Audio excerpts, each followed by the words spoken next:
김경환 목사님의 최신 설교집 구원에 관한 문제의 구절들은 현재 은혜시대의 구원을 앞으로 펼쳐질 대환란 때의 구원과 분명하게 구분해서 알기 쉽게 설명하고 있습니다. 이 책은 독자들에게 흔들림 없는 구원의 확신을 줄 뿐 아니라 이단 교리나 비성경적 종말론에 흔들리지 않을 소중한 분별력을 선물할 것입니다. 오늘 본문은 사무엘하 10장 1절부터 5절입니다. 사무엘하 10장 1절부터 5절입니다. 사무엘하 10장 1절부터 5절. 오늘 제목은 다윗의 전쟁으로 보는 친절의 교훈입니다. 다윗의 전쟁으로 보는 친절의 교훈. 사무엘하 10장 1절부터 5절. 10장 1절. 그 암몬 자손의 왕이 죽고 그의 아들 한운이 그를 대신하여 치리하더라. 다윗이 말하기를 내가 나하스의 아들 한운에게 그의 아버지가 내게 친절을 베푼 것 같이 친절을 베풀리라 하고 다윗이 그의 아버지로 인하여 그를 위로하고자 그의 신하들의 손을 통해 보내니 다윗의 신하들이 암몬 자손의 땅으로 들어가니라. 그때 암몬 자손의 고관들이 그들의 주 한운에게 말하기를 왕께서는 다윗이 왕께 위로자들을 보낸 것이 왕의 부친을 공경하는 것인 줄로 생각하시나이까. 다윗이 그의 신하들을 왕께 보내어 성읍을 탐지하고 정탐케 하여 전복시키려 함이 아니니까 하더라. 그러므로 한운이 다윗의 신하들을 잡아 수염 절반을 깎고 그들의 옷을 중간 즉 볼기까지 잘라서 그들을 돌려 보냈더라. 사람들이 이 일을 다윗에게 고하니 다윗이 그들을 맞으러 보냈으나 그 사람들이 크게 부끄러워하므로 왕이 말하기를 너희 수염이 자랄 때까지 여리코에 머물다가 돌아오라 하더라. 다윗의 전쟁으로 보는 친절의 교훈입니다. 사무엘하 10장 전체는요, 암몬 자손들과의 문제를 주님께서 기록하셨습니다. 우리가 잘 알다시피 그 암몬 자손은 롯이 포도주를 마시고 자기의 그 두 딸과 동침한 이후에 모압과 암몬 자손이 나게 되죠. 조상들이 되죠. 그리고 그 둘째에서 난 그 아들이 암몬 자손의 조상이 되는데요. 사무엘 10장은 다윗이 온유하게 친절을 베푼 것을 이방인들이 그것을 거절하고 오히려 수치를 당하게 하는 그런 사건을 기록하고 있습니다. 우리가 이 세상 일어난 일들 겉으로만 보고 모든 것을 판단하면 영적으로 손해를 볼 수도 있을 것입니다. 우리가 앞으로 일어난 일들을 인간적으로만 생각하게 된다면 마귀의 공격에 속거나요, 세상에서 치이면서 살아갈 수밖에 없습니다. 나에게도 이런 일이 있었을 때 왜 나에게 이런 일이 있는지, 왜 이런 식으로 내가 수치를 당하는지 자신을 점검해 봐야 된다는 것입니다. 우리 그리스도인들이 자신의 문제로 인해서 세상에서 수치를 당하면서 사는 것이 얼마나 비참한 일인지 오늘 우리가 우리 자신을 점검해 봐야 되고요. 오늘 다윗은 왜 이방인들에게 수치를 당하면서 거절을 당하는지 우리가 배워야 되는 그런 요소입니다. 자, 사무엘하 8장에서는요, 다윗은 하나님께서 대적하라고 하신 그 명령대로 많은 나라들을 하나씩 정복하고 있는 것을 볼 수 있습니다. 다윗은 우리가 알고 있듯이요, 겉으로 보기에는 아주 초라했었습니다. 처음에. 하나님께서는 그 다윗을 사울에게서 보호해 주시고 이스라엘의 왕으로 세워주셨습니다. 그리고 한 나라 한 나라씩 8장에서 정복한 것을 우리가 볼 수 있습니다. 사무엘하 8장 1절부터 5절 한번 보시면요. 사무엘하 8장 앞장으로 가셔서 8장 1절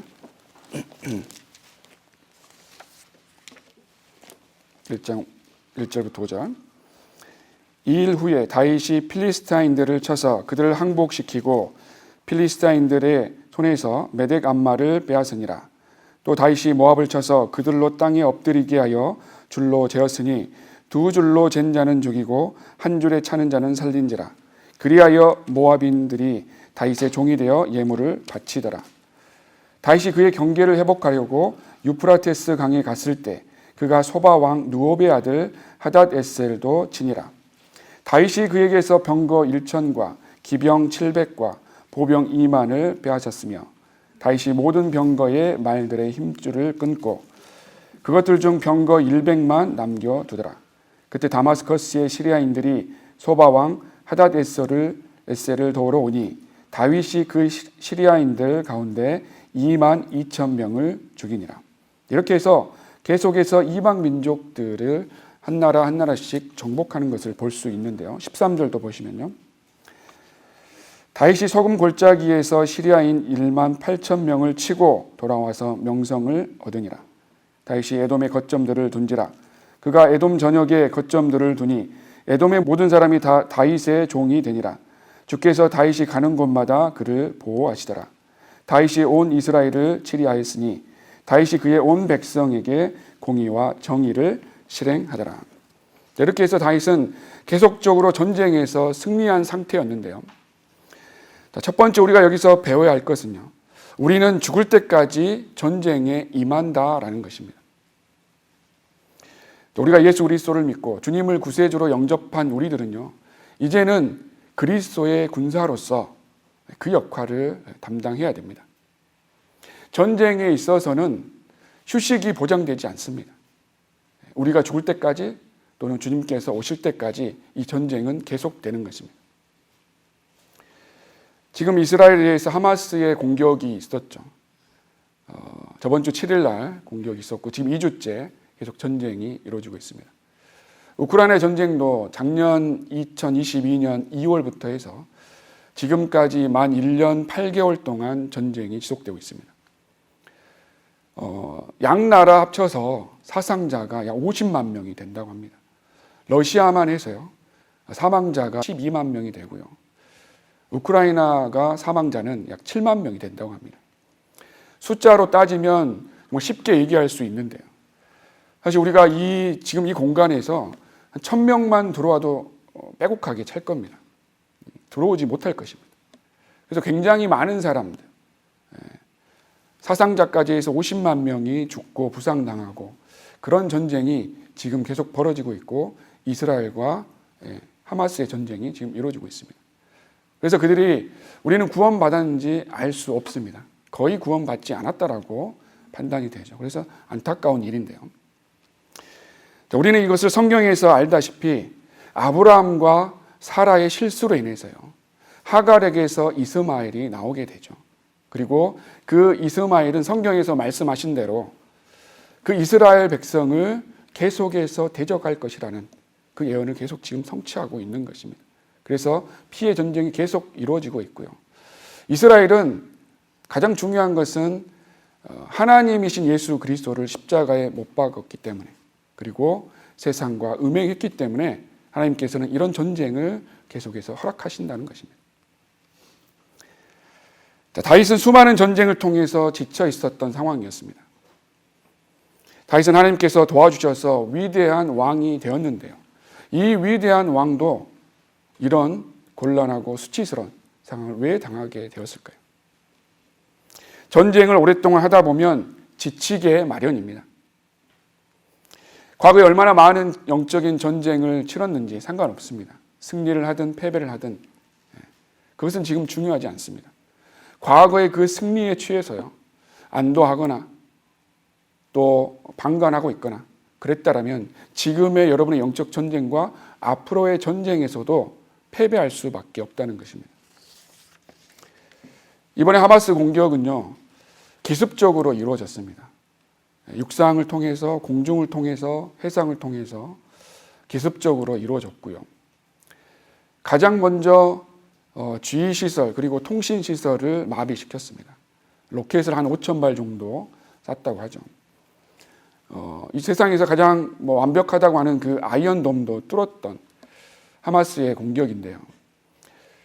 지상으로는 그 불도저를 사용해서 그 철조망을 다 무너뜨리고 가장 빠르게 오토바이와 픽업 트럭을 사용해서 그 자신이 원하던 그 지역, 그러니까 음악회를 타겟으로 했죠.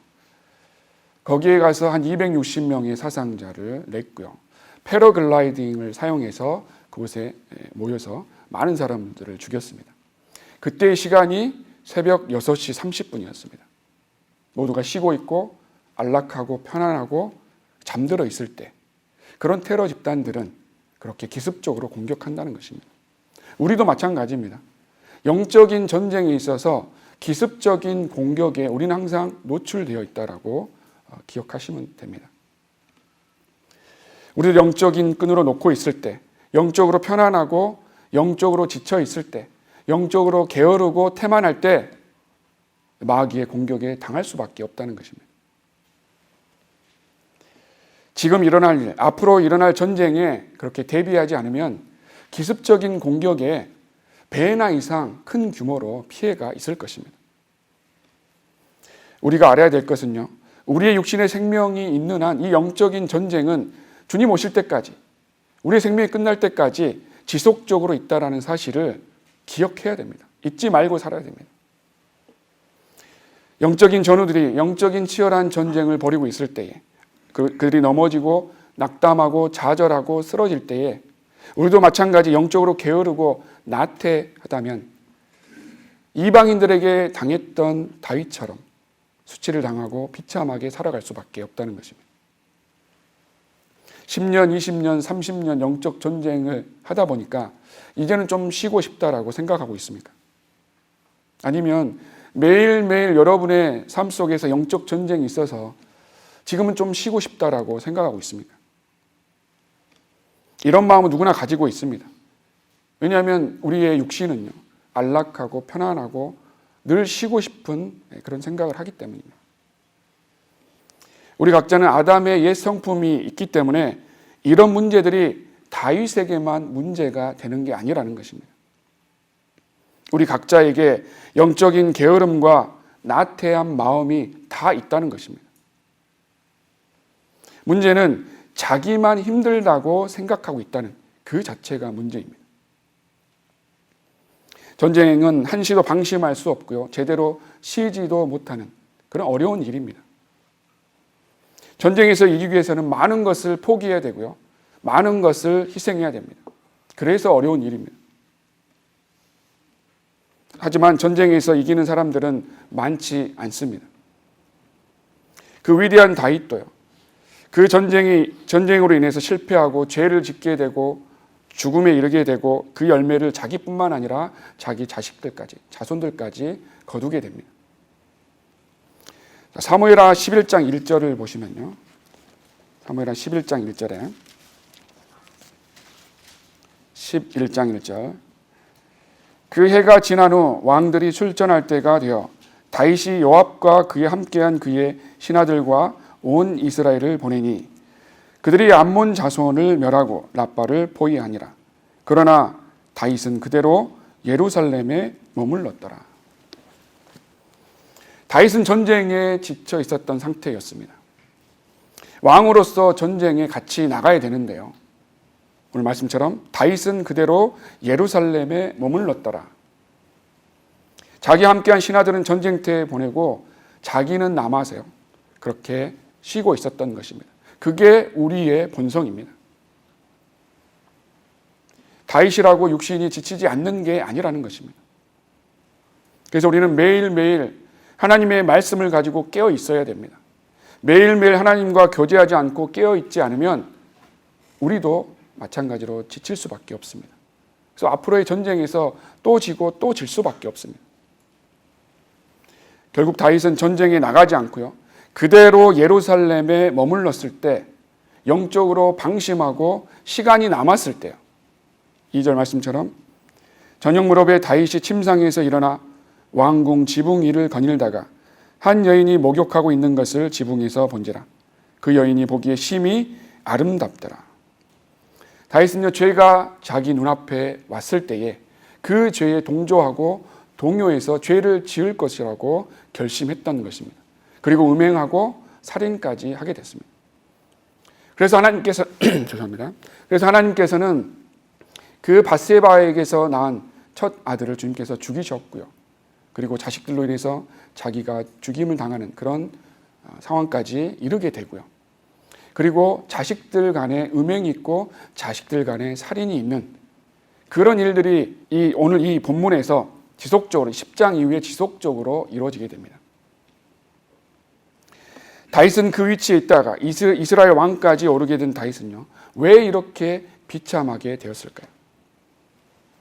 그것은 지속적인 전쟁을 하다 보면 우리는 지치게 된다는 것입니다.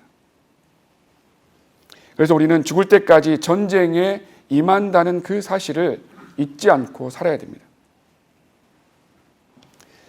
자, 두 번째, 이 다윗의 전쟁으로 볼 수 있는 것은요, 사람들은 힘든 전쟁보다 쉽고 평안한 그리고 좋은 관계를 유지하기 원한다는 것입니다. 세상 사람들과 좋은 관계를 유지하면서 살기를 원하는 것입니다. 다윗이 암몬 백성들과 적당히 타협해서 평화를 유지하고 적당히 타협하면 좋은 결과가 있을 거라고 생각하는 것처럼 우리도 마찬가지 그렇게 산다는 것입니다. 주님께서는 분명히 세상과 친구 되는 자는 하나님과 원수가 된다라고 말씀하셨습니다. 너희 간음하는 남자들과 간음하는 여자들아, 세상과 친구 되는 것이 하나님과 원수 되는 것임을 알지 못하느냐. 그러므로 누구든지 세상의 친구가 되고자 하는 자는 하나님의 원수가 되느니라. 야고보서 4장 4절 말씀입니다. 싸움에 지친 다윗과 지금 그리스도인들은요, 저 사람들도 괜찮은데, 저 사람들과 좋은 관계를 맺을 수 있는데, 그렇게 하면서 세상 사람들과 교제권을 형성합니다. 그리고 죄와 타협하고 동참하면서 사람들을 만족시키며 산다는 것입니다. 물론 로마서 말씀처럼 가능한 한 너희 편에서 화목하게 지내라 라는 말씀처럼 화목하게 지내야 됩니다. 하지만 세상 사람들과 교제하면서 죄와 타협하고 동조하지 말라는 것입니다.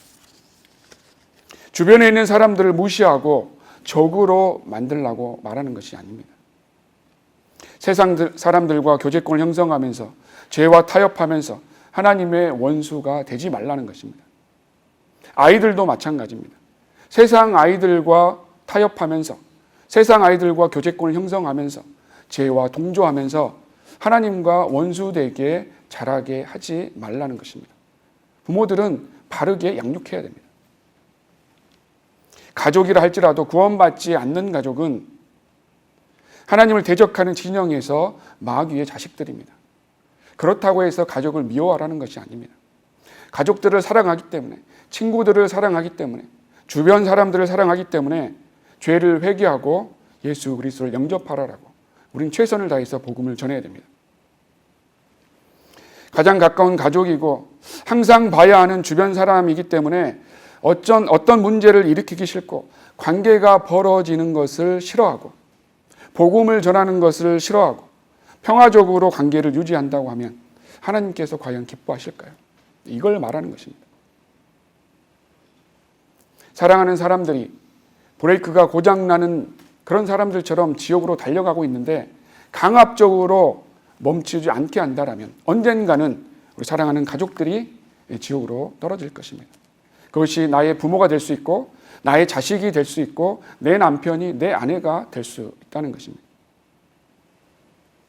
영원한 지옥의 형벌을 믿는 사람이라면 그곳으로 달려가는 사람들을 보고 그냥 화평하게 지내는 것으로 지금 이대로가 만족하다라고 생각하는 그리스도인이라면 위선자라는 것입니다.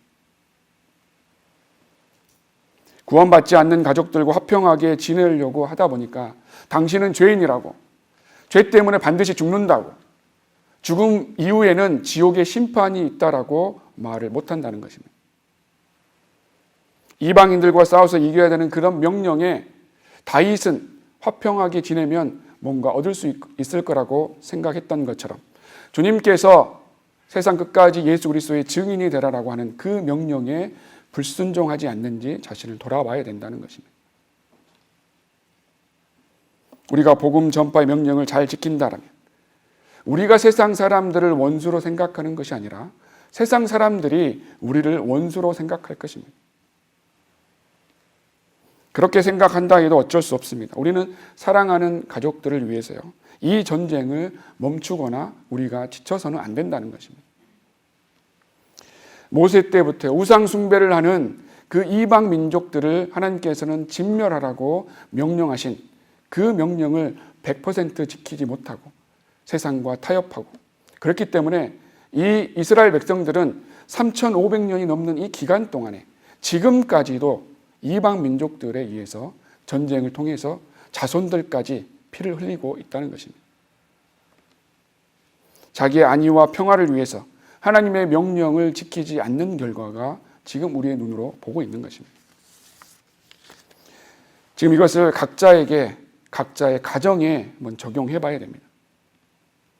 그리스도의 군사로서 싸워야 하는데 그것을 잊어버리고 주변 사람들과 좋은 관계를 유지하려고 하고 그 사람들이 지옥에 가든 세상의 죄 가운데 있든 상관없이 생각하고 있다라면 그런 위선적인 그리스도인들이 돼서는 안 되는 것입니다.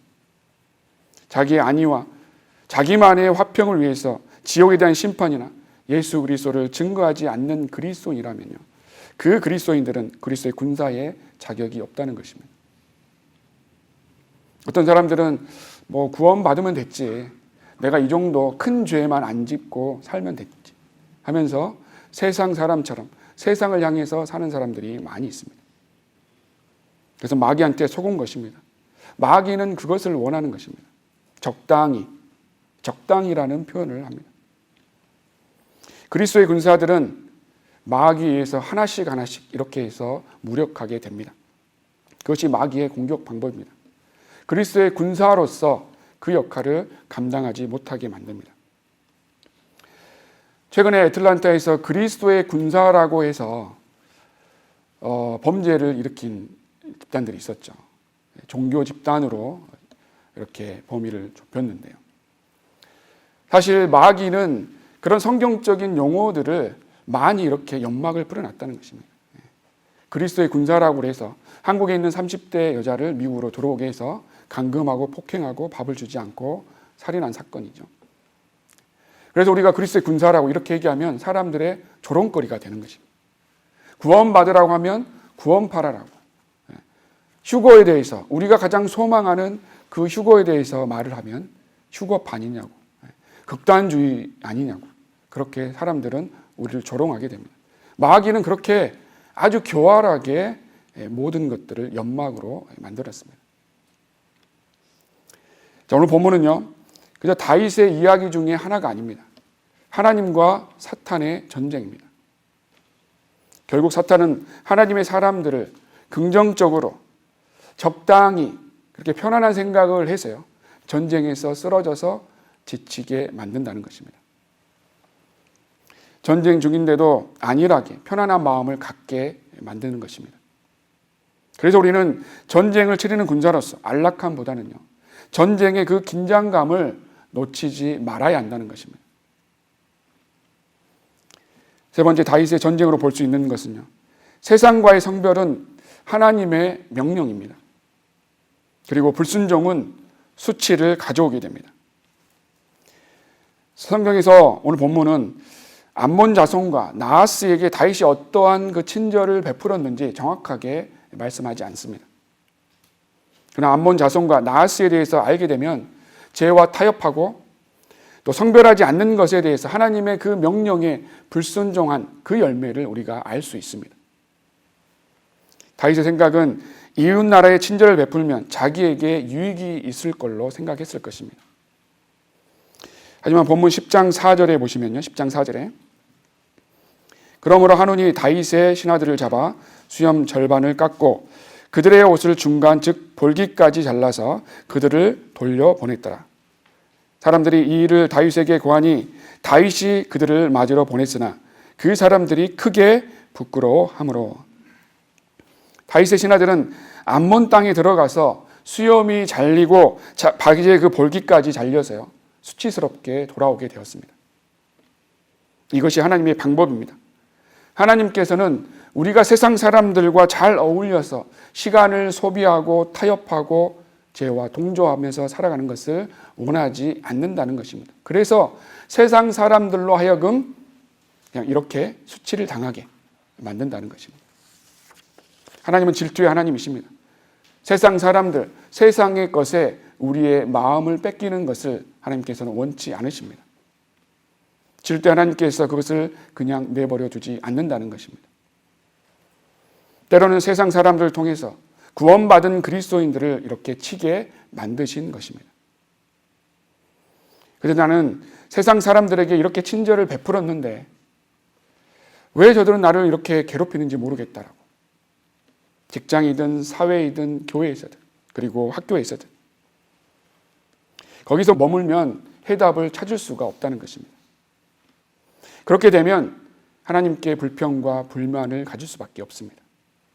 내가 이렇게 잘하고 있는데 왜 나에게는 이렇게 고난만 찾아오는지, 왜 나는 되는 일이 없는지 하면서요. 그렇게 생각하게 됩니다. 우리는 지금 영적 전쟁을 치르고 있습니다.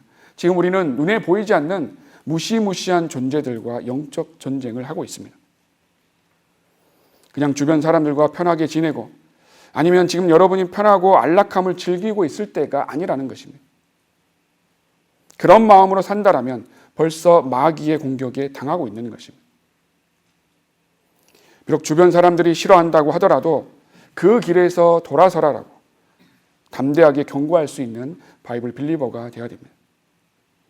그렇지 않고 세상 사람들과 성별하지 않으면요, 세상 사람들을 통해서 여러분을 하나님께서 각자를 패배시키는 결과, 이 다윗처럼 수치스럽고 비참하게 살아가는 결과를 볼 수 있다는 것입니다. 우리 아시아 사역과 온거리 사역에 연락 주시는 분들 중 지금 있는 곳에서 성별하지 않고 좀 더 진리를 전하고 나오겠다고 하시는 분들은요, 나중에는 찾아볼 수가 없습니다. 잘못된 곳에서 성별하고 나오신 분들만 이렇게 순수한 사역에 동참하고 지금 남아있는 것입니다. 많은 사람들이 있지만요, 하와이에서 다락방에서 나온 자매님도 계시고요, 지금 켈러 병장님도 마찬가지죠. 성별에서 나왔기 때문에 이 진리의 대열에서 설 수 있는 것입니다. 잘못된 곳과 전쟁을 치르고자 하는 그 각오가 돼 있는 분들만요, 하나님께서는 선한 길로 반드시 인도해 주실 것입니다. 그리고 더 큰 믿음, 더 큰 구원의 확신을 가지고 더 순수한 마음을 가지고 이 믿음의 대열, 이 사역에 동참하는 좋은 환경으로 주님께서 인도해 주실 것입니다. 적지역에 들어가서 많은 사람들을 건져온다는 것은 굉장히 힘든 일입니다. 많은 희생이 필요합니다. 이번에 하마스가요, 이스라엘 그 사람들을 처음에 한 150명 정도 인질로 납치해 갔는데요, 지금 한 250명 정도 된다고 합니다. 그 하마스 지역에 가서, 가자 지역에 들어가서, 적지역에 들어가서 그 인질을 구출해서 나오는 것은 굉장히 힘들다는 것입니다. 지금 하마스 그 지역은요, 그 가자 지역 지역은요, 하마스 사람들이 한 500km가 넘는 곳에 지하 땅굴을 만들어서요, 많은 전문가들은 그 지역에서 적군 1명을 죽이기 위해서는 이스라엘 군인 8명에서 10명을 희생시켜야 된다라고 예측합니다.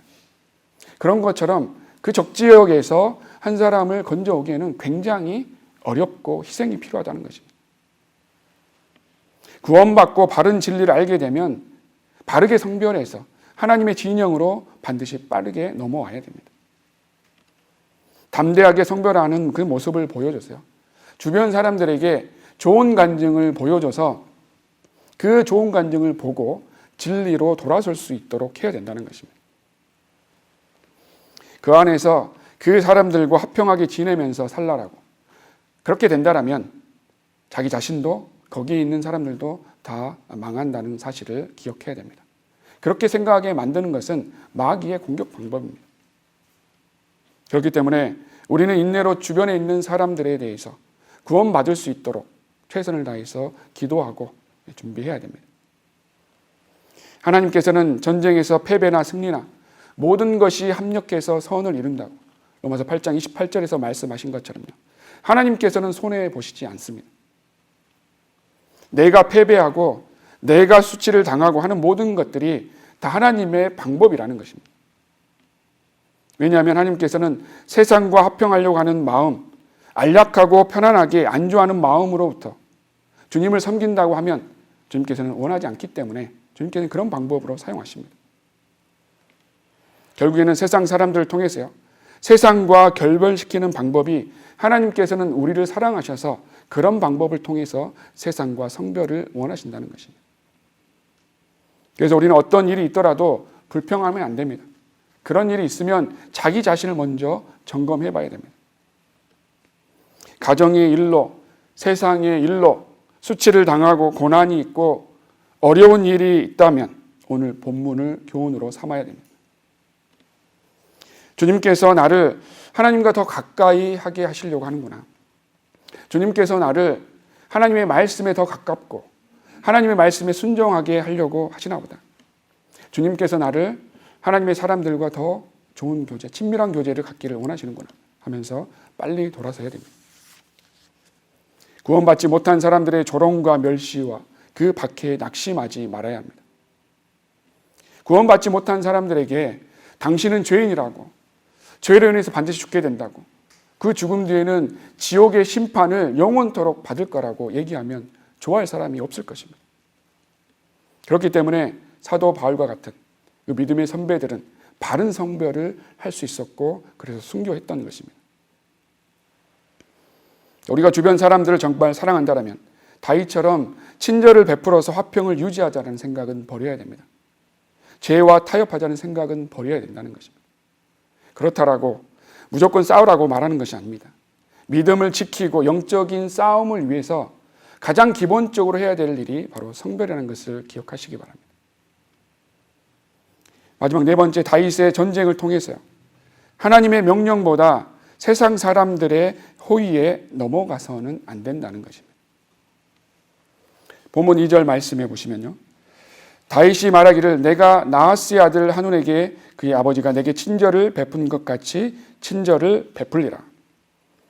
아까 말씀드린 대로 암몬 자손 나하스가 어떠한 친절을 베풀었는지 성경에 나오지 않습니다.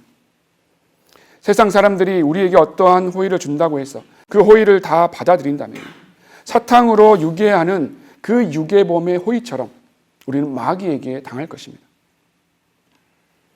우리 눈에 보기 좋은 것에 유혹되는 아이들처럼 당해서는 안 됩니다.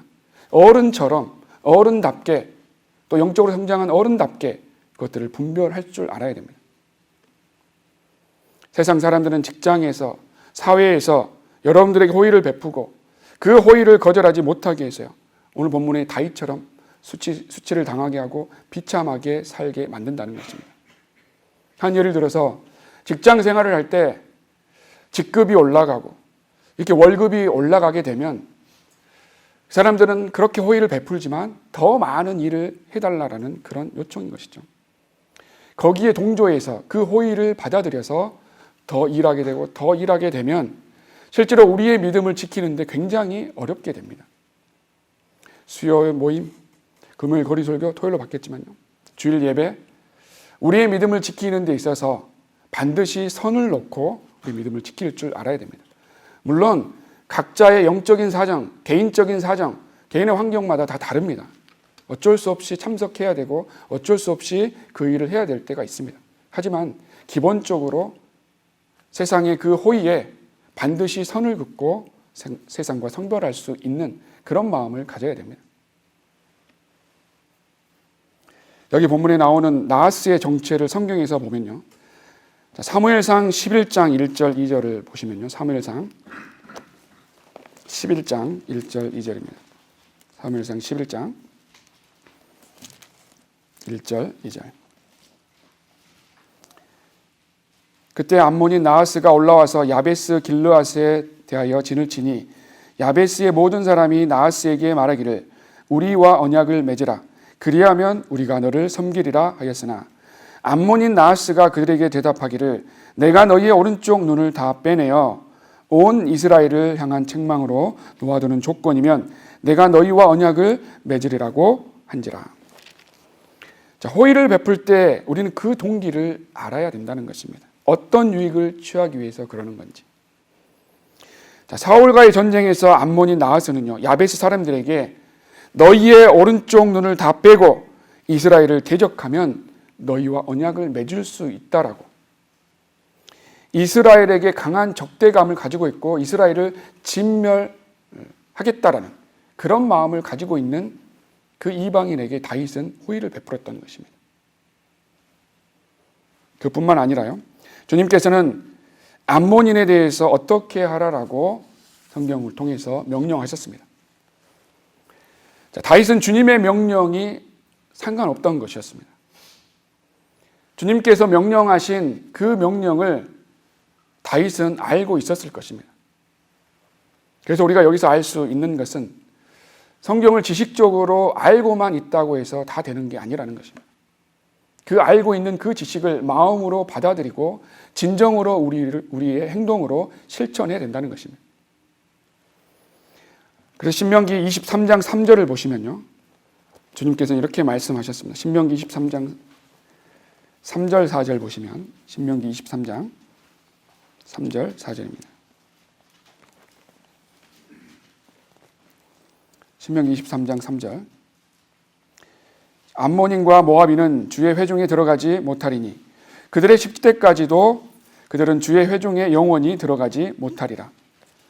너희가 이집트에서 나왔을 때에 그들이 빵과 물을 가지고 너희를 맞이하지 아니하였기 때문이요, 또한 그들이 너를 대적하여 메소포타미아의 푸돌의 부올의 아들 발라함을 고용하여 너를 저주하게 하였기 때문이라. 주님께서는 암몬인을 왜 대적해야 되는지 명확하게 말씀하셨습니다. 이스라엘 백성들이 이집트 땅에서 출애굽했을 때 그 암몬인은 이스라엘 백성들을 돕지 않았습니다. 그리고 발라함을 사용해서 그렇게 대적하게 했던 것입니다. 그래서 하나님께서는 그 암몬인을 대적하라라고 명령하셨는데요, 다윗은 그 명령을 지키지 않았다는 것입니다. 다윗은 모든 이방 민족과 전쟁을 하면서 암몬인을 치지 않았던 이유가 앞서 말씀드린 대로 다윗은 전쟁에 지쳤기 때문이고요, 두 번째는 그 호의에, 세상 사람들이 베푸는 그 호의에 넘어갔기 때문에 그렇습니다. 아까 말씀드린 대로 우리가 직장 생활에서 세상 사람들의 호의에 넘어가게 되면 우리의 삶은 비참하게 됩니다. 내가 각오했던 믿음을 지키는 그 믿음, 그 행보는 다 사라지게 됩니다. 돈을 따라가게 되고요, 세상 사람들의 눈을 의식하게 됩니다. 다윗이 그랬습니다. 결국에 세상의 그 호의에는 반응하면서요, 하나님의 명령에는 불순종했다는 것입니다. 우리도 마찬가지입니다. 세상 사람들에게 욕을 먹을지라도 하나님의 명령에는 우리는 불순종하면 안 된다는 것입니다. 세상 사람들을 기쁘게 하지 않아도 됩니다. 하지만 하나님을 기쁘시게 하는 삶을 우리는 살아야 된다는 것입니다. 이것도 하고 저것도 같이 할 수 없습니다. 세상을 살아가면 한 가지밖에 못한다는 것이죠. 하나님을 기쁘시게 하든지 아니면 세상 사람들을 기쁘게 하든지 둘 중에 하나만 해야 됩니다. 그래서 우리는 세상에서 살면서 세상 사람들의 호의를요, 지혜롭게 잘 분별해야 됩니다. 세상 사람들이 여러분들에게 베푸는 그 호의의 동기가 무엇인지 잘 생각하고 판단해서요, 하나님의 일에, 그 영적인 일에 손해보지 않도록 해야 됩니다.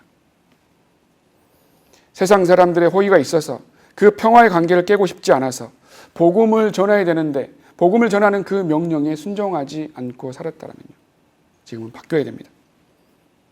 그렇게 산다라면 다윗과 같이 수치를 당하고 이 세상에서 비참하게 살 수밖에 없을 것입니다. 전쟁에 지친 다윗은요, 오늘 본문 10장 그 이후로부터 이제 하락의 길을 가게 됩니다.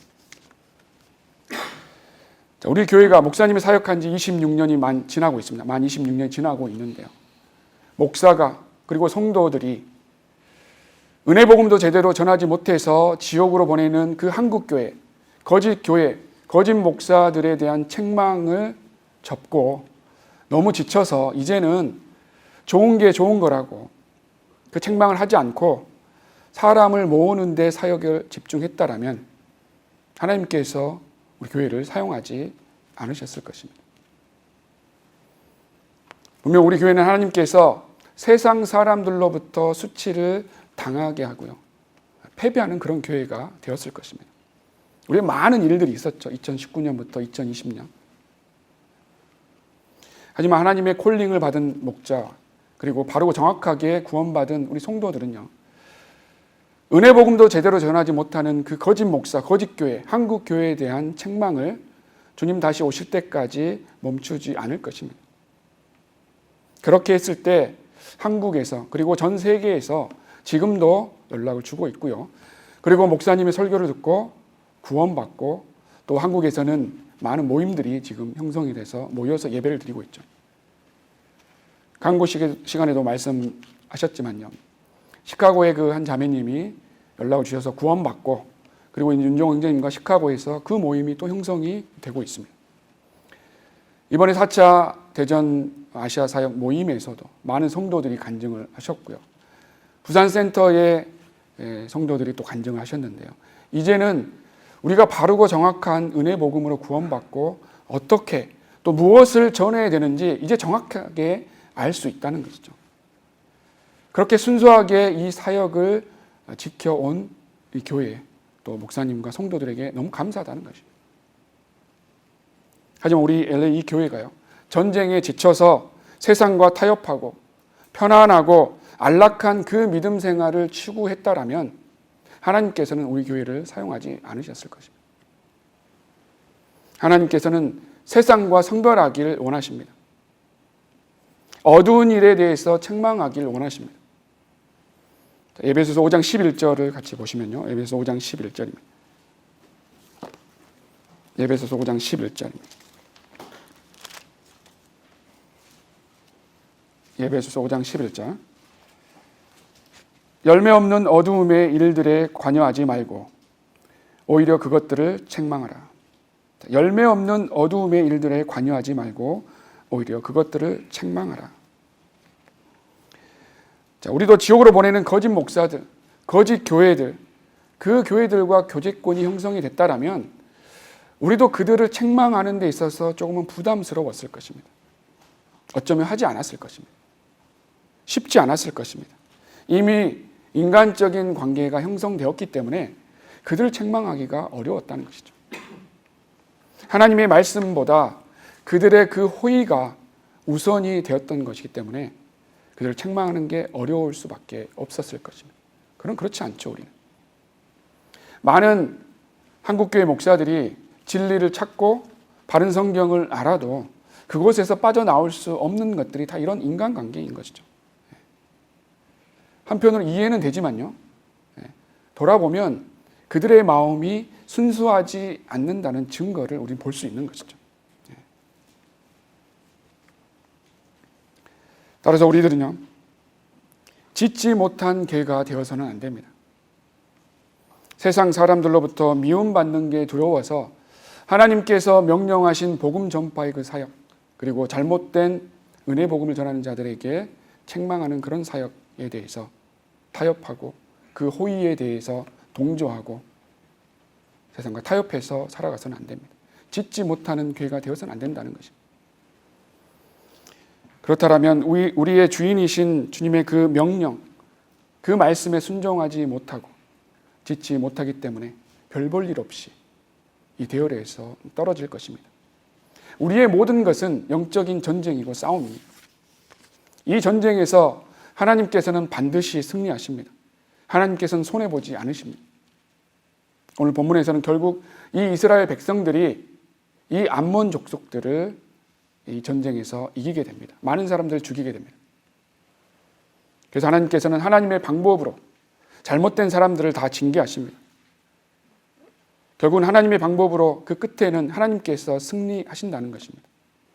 하나님과 밀접한 관계, 밀접한 교제 속에서 있는 사람은 이 승리의 대열에서 서게 될 것이고요.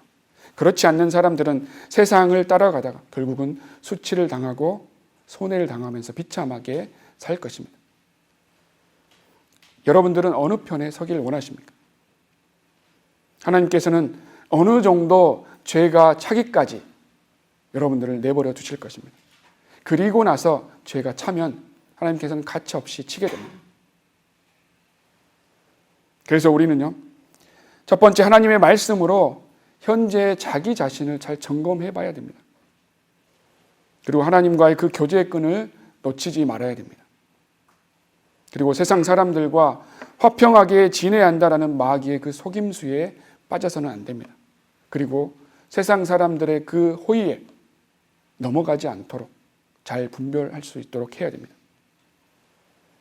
그렇게 했을 때 영적 전쟁의 싸움에서 우리가 지쳐 있을 때 하나님의 그 강력한 말씀으로 우리는 새 힘을 얻어서요, 영적인 전쟁에서 다시 싸워 나갈 수 있다는 것입니다.